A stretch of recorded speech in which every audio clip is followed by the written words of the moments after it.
We begin with breaking news this hour as thousands of protesters once again take to the streets of Cairo in a stunning explosion of rage against the Egyptian regime. Our reporters on the scene are calling it, and I'm quoting them now, a state of revolt. As push came to shove today, police used clubs, water cannon, and tear gas against the crowds who are demanding the ouster of the president, Hosni Mubarak, who's been around for 30 years as president. Mubarak has been a key American ally. Egypt, the largest Arab nation and the first to make peace with Israel, has been a source of relative stability in a very volatile region. But if the lid blows over there, the consequences for the United States, indeed for the region, could be extraordinary. To help find out where this fury in the streets might lead, let's go live to our senior international correspondent, Ben Wiedemann. He's been in Cairo. He's been there on the scene. Ben, you tweeted just a little while ago that Egypt is, quote, in a state of revolt. How bad is the situation right now?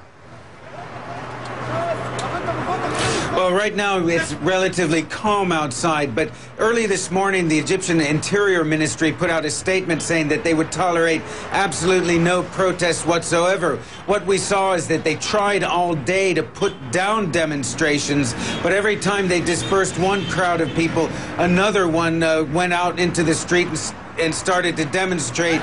We've seen just up the street from here clashes outside the Foreign Ministry. There are hundreds, possibly thousands of riot police deployed around the city, but they simply don't seem to be able to quell the protests. We're hearing that from the city of Suez, which is on the Suez Canal, about an hour and a half's drive from here, that in that city, protesters have taken over parts of the downtown area and have torched government buildings.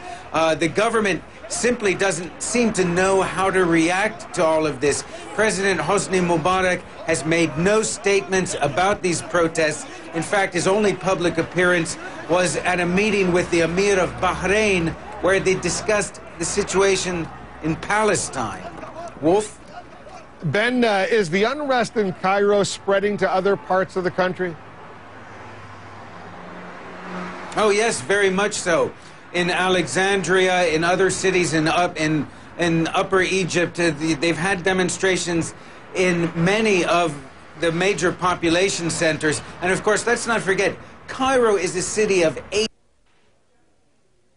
demonstrations in almost every part of the city, some small, some big. But this I can tell you, in a city where we've seen demonstrations here on a regular basis, but they're always small, Wolf. 100 people, 150 people, 10,000 people, 15,000 people is something this city has not seen since 1977, when you had the bread riots under President Anwar Sadat. Wolf?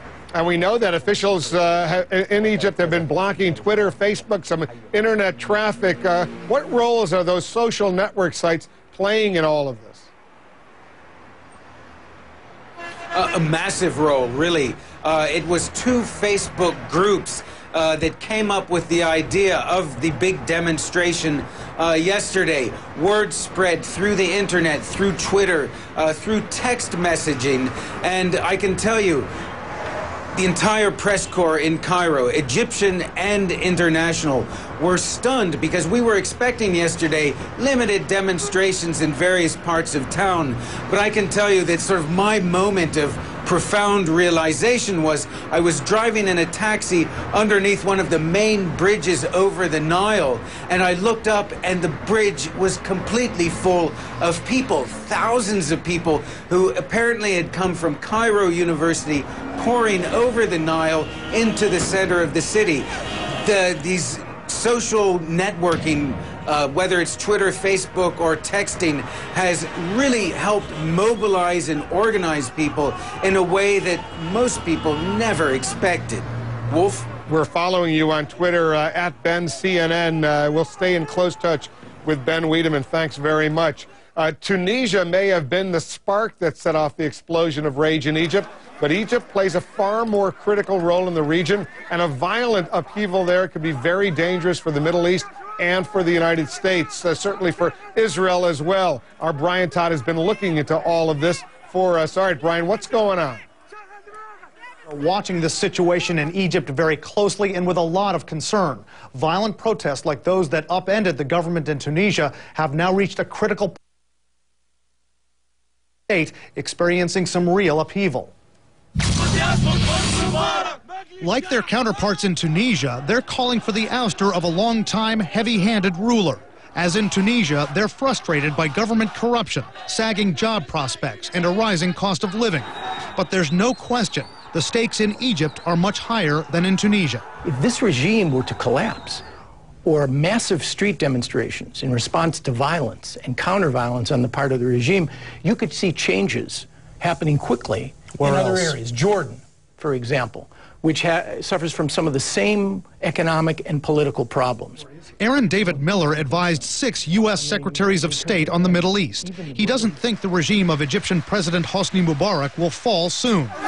But Miller and other analysts point out Egypt is a crucial U.S. ally, is the largest and most powerful Arab country, and unlike Tunisia, instability in Egypt directly impacts the national security of the U.S. and its other allies. Instability in Egypt could cause real problems along the border with Israel, right? No doubt, because in the event that the Egyptians are preoccupied with internal issues, Hamas could very well take advantage by, in effect, breaking the blockade once again and bringing missiles in from Iran that could actually target Israel again. Mark Ginsburg is a former U.S. ambassador to Morocco. Like Miller, he worries about the rise to power in nearby Lebanon of a leader backed by Hezbollah, which the U.S. considers a terrorist group. These analysts say Egypt's military likely wouldn't let radical Islamic groups there, like the Muslim Brotherhood, take power. But they say those groups could stir violence that would disrupt something else near and dear to the West. Oil could be in the balance here, not only because of Egypt's production of oil and natural gas, but because of the Suez Canal, right? Absolutely. Geography is everything, and Egypt controls the canal, which is a key transshipment point, not just for petroleum, but for other products from the Persian Gulf. You could also see a rise in prices if you have serious instability throughout the rest of the region in Egypt. Now, other big oil producers nearby, like the key American ally Saudi Arabia, are also nervous about Egypt's problems. But analysts say Saudi Arabia is more able to preempt that kind of instability because the Saudi government gives its people a lot more financial support and social services than Egypt does. Wolf?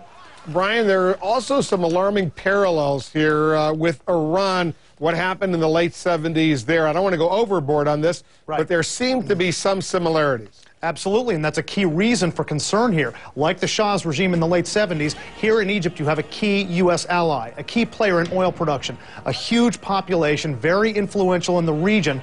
Once Iran went to the Islamic hardliners, the entire equation in the Middle East changed.